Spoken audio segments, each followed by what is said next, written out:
Morning.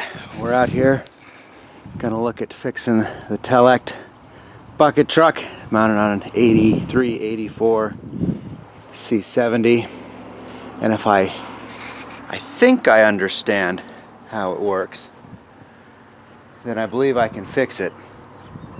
If I don't understand how it works, then it's got more than one problem.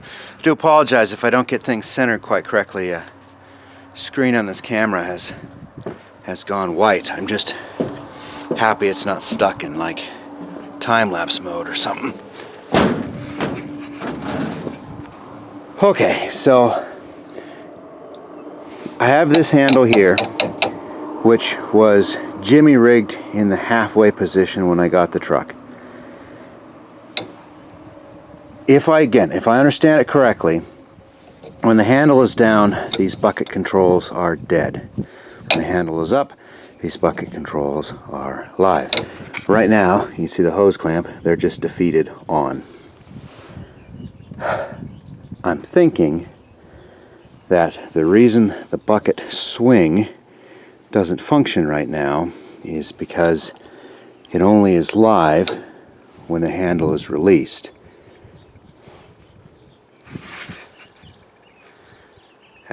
That's how I think it functions.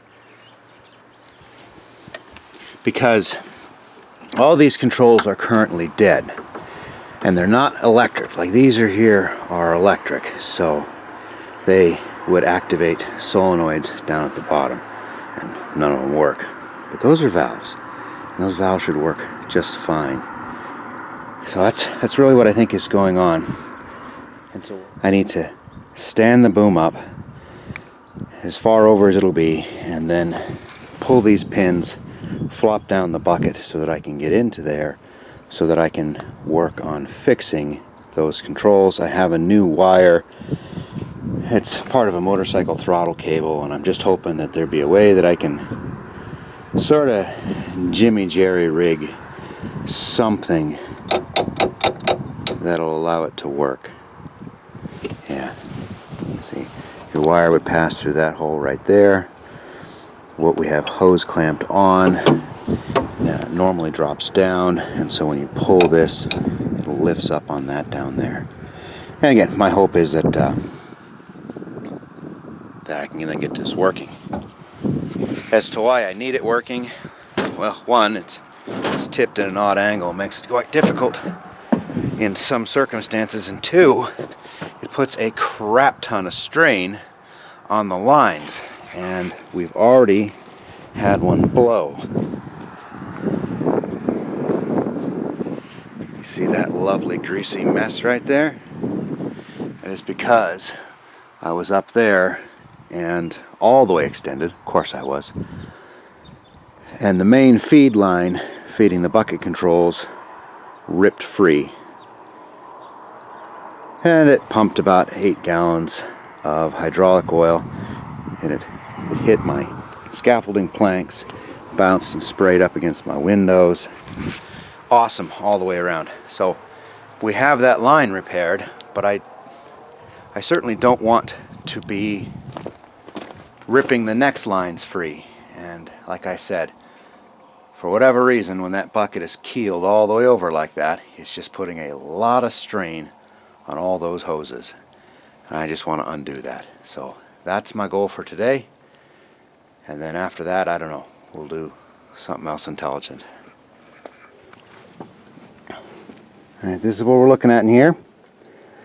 So you used to have a cable that sat right in there and connected to this hydraulic valve, and then it looped over and around, connected right there, and then went to that lever. And then when that lever was pulled up, it then energized all of these controls right here, which handle up and down of the boom and the knuckle, and then your side to side twist.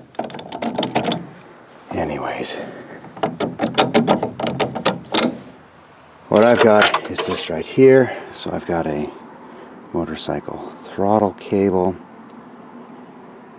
and the hope is that I can essentially cut it down somehow to make it work as a replacement cable, and failing that, I have an adjustable choke cable. Maybe I could just pull up on it right there. First though, let's get this back apart. I'm trying to remember what it was like before we defeated it. I want to say that was super stiff, which is probably part of the problem. When I bought the truck, it was defeated to be right in the middle, and so it just screeched. I can't remember who warned me that the whistle of hydraulics was a stuck valve, but they clearly were right, and it screeched, which very much diverted the amount of flow going to the big pistons and made the boom slow, but also heated everything up.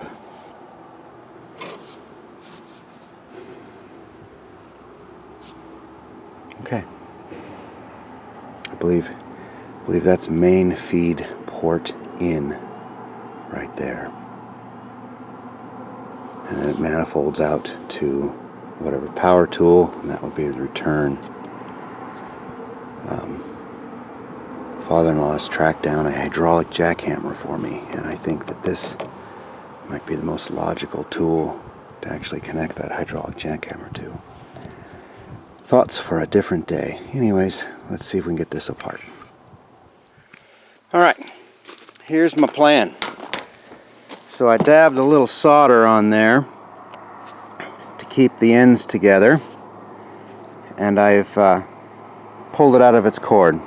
I have one more bad spot right there, but you know what? That doesn't matter.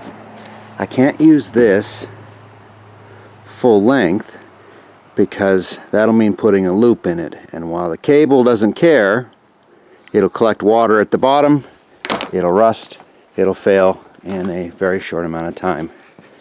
So we need to come from here down in a single run, a single short arc. Okay, so my thought will be, I have taps here, and I think I even maybe have a metric tap the right size, which seems fortunate. But my thought is to tap this handle right here, screw in this would have been the top of the motorcycle throttle, and then I can cinch it down. At the end of the cable, I have this furl. Once I pull the plastic out, it'll screw on there. This will screw onto that throttle cable. So attach this there, attach the cable to the end, and it should be Bob's your uncle, and off we go. That's fine down there. So the first part I need to drill is right in here so that I can cinch that cable up right there. That'll give me a little adjustment too, though depressingly small amount. Okay, let's start there, then we'll get the size figured out. Well, some parts didn't work out. I did not have a bit that would work well enough to do that, and I didn't have, I thought I had metric taps here. It turns out I don't actually have any metric taps. But that's it there. She works nice and smooth. Had to take a line loose, so I got a little schlop around, but for whatever reason, it's pulling the center liner out. I'm just going to leave this long for the moment. There is enough cable there, if this was all to go to poop, that I could, you know, stick it down in there. And this end is still soldered, although the solder is starting to come apart. I didn't have flux, so I did the best I could. But yeah. Now, hope is that I can hold this up and we have that safety feature back in the machine. When I first picked it up, the handle was wired in the center, and like I said, it was shrieking down here, and all the controls worked. when that system broke and that dropped down, I just hardwired it live to this control. And my hope is that that means I disconnected those over there. So here's hoping from this point on I have both. Guess it's time to find out. Okay, I'm going to go charge the controls at the bucket. That's this lever right down here. Okay, the bucket should be live. This is what it used to do. It used to bog the motor down a whole bunch, and this should rev it back up. Okay.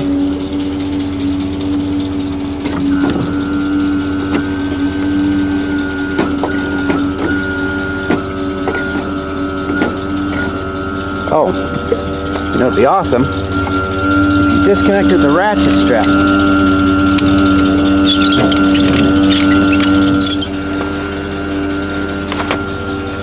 Alright, the fact that the jib was working, oh, we're back. Right there. That's what broke my line. Having this thing tipped all the way around puts hellacious strain the way those are routed through there. And then,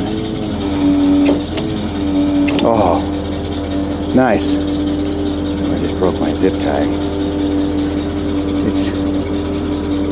It's leaving a really sharp angle right here, and because it's an old cable, it kind of pulled out already. I'll have to redo that. It would have been much happier if I had left a lot longer line. Like I said, it would just puddle with water and then it'll rust out and we'd be right back in the same position we were. So it's not happy with me that I've got such a tight bend. So fantastic. Wonderful. Okay. I believe we're fixed. Now I just gotta grunt this thing back into place and lock it down.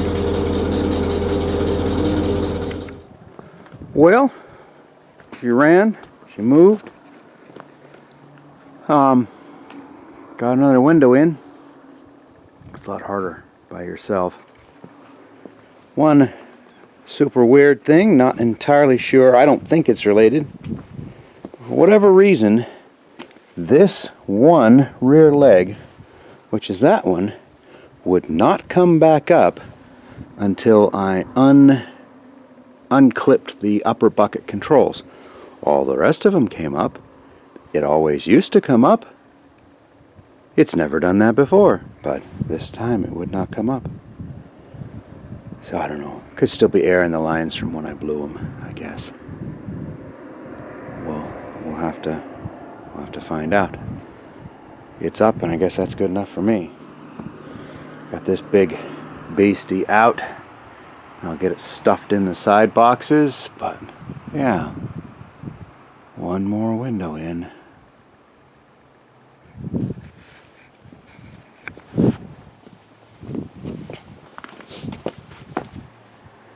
I don't know. I don't know that the machine has paid for itself yet. Of course, we aren't done with siding, and I think siding, it is absolutely going to pay for itself, but it's put in all these windows, it's put in almost all the soffit. Still need to finish those up top there. Yeah. So the old Telelect, she's back up and running again. Hasn't been much of a maintenance queen so far. This stuff that's broken has been the kind of stuff that a person would expect. I wish it leaked a little less underneath, but oil's cheap. Oil's cheap and we're up and running again.